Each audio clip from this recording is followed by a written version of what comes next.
Hoy he venido armado. ¿Perdón? Traigo un informe bastante extenso sobre armas que han utilizado los hombres para matarse durante miles de años. Si utilizáramos un orden cronológico, deberíamos empezar por lanzas de punta filosas, construidas por el Homo habilis, o cuchillos de piedra, pero quizás mejor venir un poco más acá y ver que hace unos 20.000 años se inventó el arco y la flecha, que sirven para almacenar energía lentamente y liberarla de pronto. Esto hace posible el ataque a mayor distancia, al menos a mayor distancia que la lanza, o que el cuchillo o el palo. Fue un arma de máxima importancia hasta por lo menos el siglo XV. Maldito sea el cobarde que inventó las armas capaces de matar a distancia, dice alguien en la canción de Ronan. Pero hay otras armas, hay que decir que en principio los metales no se utilizaban porque eran muy blandos. El oro y la plata que hubieran podido servir eran muy escasani, el cobre muy blandengue, hasta que allí, por el año 3600 a.C., se empieza a fabricar bronce y el bronce se las aguanta. Claro. Se empiezan a fabricar lanzas, escudos, armaduras. Los héroes de Troya, los héroes homéricos, usaban armas de cobre, dice aquí, debe ser de bronce, porque estamos hablando del bronce y porque además cronológicamente la guerra de Troya tuvo lugar mucho más acá del 3600 años antes de Cristo, probablemente allá por el 1000 y algo. En otro orden de cosas, ¿cómo va el transporte en la guerra?, preguntará usted. ¿Cómo va el transporte en la guerra? Bueno, digamos que en la guerra de Troya nadie monta a caballo. Todo lo que vemos son carros de guerra. Esto empezó primero en Sumer, allí, Sí, no en verano, sino en la Mesopotamia. en aquel pueblo que estaba ubicado en la media luna de las tierras fértiles, vecinos a los acadios, que dieron lugar luego a los asirios, a los caldeos y a los babilónicos. En Sumer usaban unos carros atados a bueyes, pero el buey, si bien es fuerte, es un animal pesadazo y sobón, como lo garantizan tantísimos tangos. Entonces pensaron en el burro, pero el burro, siendo insistidor, es débil y no tiene tanta fuerza. Entonces los carros no servían de gran cosa, solo se utilizaban para trasladar pertrechos o para que el jefe militar no tuviera que andar a gamba. Se pasease, claro. Pero allá por el 2000 a.C., unos nómades que habitaban unas regiones allá por lo que hoy es el Irán, domesticaron el caballo. Muy bien. Dicen que les llevó mucho tiempo aprender a domesticar el caballo, como 200 años. No que un señor se puso a domesticar al caballo y no hubo forma de hacerle entender nada, sino hasta después de 200 años. Sino que hubo un periodo histórico de apenas 200 años y que varias generaciones al fin dieron como resultado la domesticación del equino. Inventaron también la manera de atarlo al carro, porque el método que se utiliza para atar a los bueyes, el yugo, es el yugo, claro, no les servía para los caballos porque les apretaba la tráquea y no los dejaba correr. También se tomaron otros 200 años, o quizá los mismos, en atar un caballo a un carro, lapso durante el cual murieron muchos caballos y también muchas personas que se ocupaban de tratar de engancharlos. Entonces se inventó la rueda con rayos, de la que acabamos de hacer recién una mención. Esta rueda que es terrible para los pies de los niños, pero que reemplazando la rueda maciza vino a ser más liviano el carro. Y si usted suma un carro liviano a la posibilidad de atarlo a un caballo, obtiene un vehículo militar muy rápido, incluso más rápido de lo que puede ir un caballo montado por el jinete. Bien, porque el peso genera, claro, inercia y así. Y así aparecieron los carros de guerra. Tipos montados a caballos todavía no hay. Algunos podrían llegar a ser los hititas. Digo, algunos empezaron a montar los caballos, pero Los hititas eran muy buenos en la construcción de carros de guerra, ¿no? De hecho, las sí, invasiones sobre Egipto... pero se dice que ellos empezaron también a montarlos, pero no tenía mucha importancia la caballería, siempre el peso de la batalla caía sobre la infantería. Mucho tiempo después, allá en la India, o quizá en la China, a alguien se le ocurrió inventar una especie de cuerda que colgando de la silla permitía enganchar los dedos. Y en la China, como hacía más frío y los niatos iban calzados, fue necesario ensanchar esa soguita para que cubriera un pie calzado. Y ahí nació el estribo. Y es lo que le dio sentido a la caballería, porque antes de la invención del estribo, usted no podía lancear a nadie, digamos, desde arriba del caballo, porque se caía. No tenía punto de apoyo. No tenía punto de apoyo, le clavabas una lanza a uno y te caías vos. Hágase la siguiente experiencia. Tómese un caballo, váyase al patio. Sí. En ausencia de caballo, bien puede uno decirle a su marido, señora, que se ponga en cuatro patas. Siéntese, pero sin estribo, y con una lanza ensártese a un cuñado. Verá, señora, que usted también se cae del caballo. Ahora, con estribos es otra cosa. Chau, cuñado. Adiós, cuñado. Sigamos con las armas. Hay una invención importantísima. Además de la evolución de los metales, ¿no? Aparece el hierro. El hierro cambia el equilibrio del mundo. Aparecen pueblos semibárbaros como los dorios, discúlpeme la palabra, faltaba más, que derrotan a los micenios gracias a sus espadas de hierro, que son mucho más resistentes que la del bronce. Después aparece el acero, pero en el año 400 a.C. en Siracusa aparece el invento al que quería referirme antes. Los siracusanos inventan la catapulta. Al principio era como una gomera que precisaba como 60 hombres para accionarla. La cargaban con una piedra y la soltaban junto con algún soldado que no había soltado a tiempo. Después se perfecciona y se convierte en la catapulta. El inconveniente era lo mucho que se tardaba en cargar la catapulta, punto tal que a menudo, cuando los pueblos advertían que los enemigos empezaban a cargar la catapulta, directamente hacían todos los trámites para mudarse y lo conseguían. Marco Polo cuenta en su libro del Millón que en la corte de Kublai Khan, donde tantas cosas había, no conocían la catapulta. Y fue Marco Polo quien enseñó a los chinos a fabricarlas, y gracias a eso el Kublai Khan ganó no pocas guerras. Vamos un poco a Grecia, y no solo las armas, sino también a la estrategia. Los griegos inventaron la falange, que eran 48 hileras de guerreros, y los romanos desarrollaron otra formación, que es la legión, que es más rápida. Pero la legión necesitaba para trasladarse un terreno sin accidentes. Y por eso los romanos empezaron a construir caminos. Finalmente Roma construyó 80.000 kilómetros de carretera. 80.000 kilómetros de carretera es muchísimo. Claro que sí. Argentina tenía la red ferroviaria más importante de Sudamérica y era de 45.000 kilómetros. Vaya calculando, Apenas sí. la mitad de los caminos que tenía Roma 2.000 años atrás. Estas carreteras no tenían un sentido comercial ni turístico, sino que básicamente servían para el traslado de los ejércitos.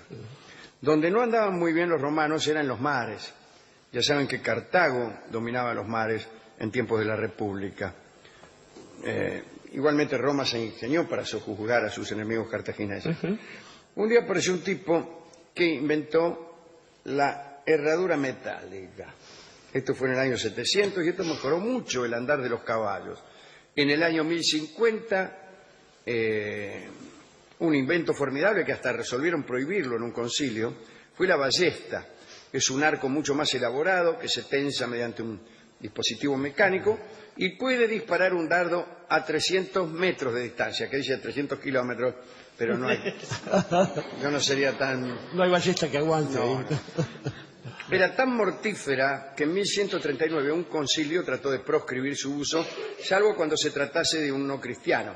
Digo, cuando un no cristiano fuese el blanco, me imagino. De cualquier modo, el intento de prohibición no prosperó. Llegado el caso de un conflicto bélico, bueno, ¿quién le asegura que se va a respetar la prohibición? Está prohibido, pero si no agarro la ballesta perdemos. Bueno, ya se sabe. Ya se sabe cómo es.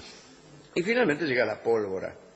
En Europa, Bacon escribió por primera vez sobre la pólvora que los chinos habían inventado muchos años antes, pero no lo usaban para la guerra, sino para fuegos artificiales.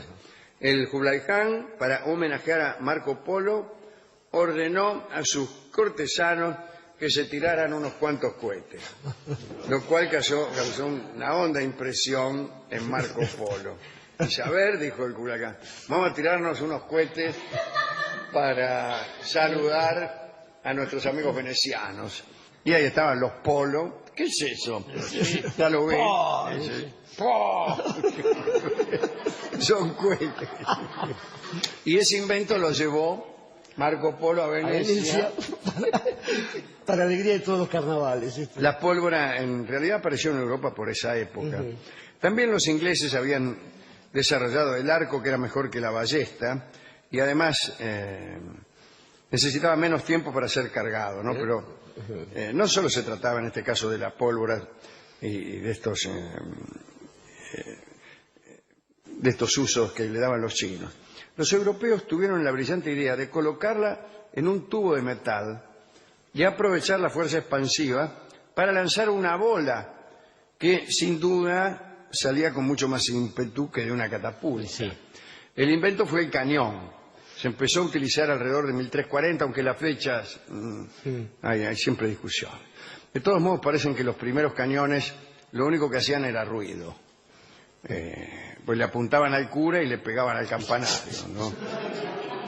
Las crónicas hablan del terror que causaba el cañón, no de las balas. No, el terror por el ruido, ¿no? Sí, claro. Tiene un antecedente que parece que habían inventado los bizantinos, que era una especie de fuego que tenía poder incendiario. Lo llamaban el fuego griego. El fuego griego, ¿cómo no? Vos le tirabas un fósforo, digo yo. Algún día hablaremos también del fósforo. Tiramos como una masa. Como Tenemos una la pelota. receta, sí, la inventó un alquimista llamado Calímico allá por no sé cuánto. Era nafta, nitrato, no, pero este es el Este es el betún, estoy hablando del el fuego griego. del fuego griego. Del fósforo lo inventó otro tipo más, pero más adelante. Los primeros fósforos tenían como una cápsula y eran líquidos. Entonces cuando se rompía la cápsula, los líquidos entraban en contacto con el aire y se producía La ignición. la ignición. Pero bueno, de eso hablaremos otro día. Esto era nafta, nitrato potásico, óxido de calcio y continuaba ardiendo incluso en el agua. Fíjese usted.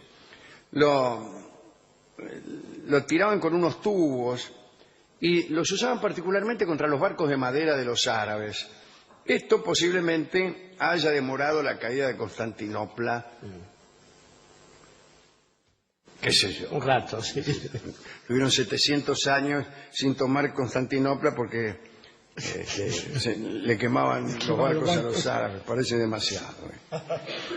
Después de la pólvora y del cañón, el asunto fue perfeccionar el funcionamiento de los cañones, nada más, ¿no? En el siglo XV, los españoles inventaron el arcabuz, que era una especie de cañón portátil, pero era tan pesado y difícil de cargar que los arcabuceros precisaban otro cuerpo, el de alabarderos, que tenían como misión protegerlos mientras cargaban las armas durante horas. Después se mejoró, ¿no? Un arcabuz mejorado dio por resultado el mosquete. Se llama así porque la bala produce al pasar junto al oído un zumbido parecido a este. Bzzz. Bien. La bala del mosquete era muy penetrante, atravesaba las armaduras. Y fue la bala de mosquete la carta de defunción de las armaduras. Desaparecieron luego de la invención de este aparatito. El mosquetero, sin embargo, también necesitaba de los alabarderos, porque también tardaba en cargar el mosquete. Se cargaban por la boca, ¿no? Claro, se echaba polvo. Por la boca del arma, no por la boca del tirador. Recién en 1840 resolvieron cargarlos por otro lado, ¿no? Un alemán perfeccionó un dispositivo que permitía a la bala deslizarse desde la parte posterior del cañón, y este invento fue el percutor. Bien. Hubo que hacer que el cañón por adentro después tuviese una especie de labrado. También, bueno, sí, las estrías. Las estrías, eso que... Después ya vienen los inventos modernos, la nitroglicerina. También este fue un alemán, un señor llamado Schönbein, que un día de 1845 volcó accidentalmente sobre la mesa de la cocina una mezcla de ácido nítrico y sulfúrico, lo limpió con el delantal de la mujer, que lo tenía por ahí tirado, veo cómo son en mi casa. Y después colgó el delantal sobre la estufa para que se secara, sí, y explotó el delantal. A uno le puede reventar un sifón, una garrafa, pero un delantal es muy raro. ¿Qué le pasó? Le dijeron rápidamente. Me explotó el delantal. Y el tipo descubrió, allá donde lo ven, sí, nos burlamos, pero el tipo descubrió la nitrocelulosa. Después, otro químico italiano, Sobrero, perfeccionó esto, vino la nitroglicerina, que se usa mucho, particularmente en el cine, para resolver escenas muy trabadas, cuando hay muchos conflictos y muchos personajes y el director no sabe cómo resolverlo. Entonces aparece la nitroglicerina y volamos todo. Con anterioridad a Sobrero, era necesaria la presencia de sujetos como Shakespeare, por ejemplo.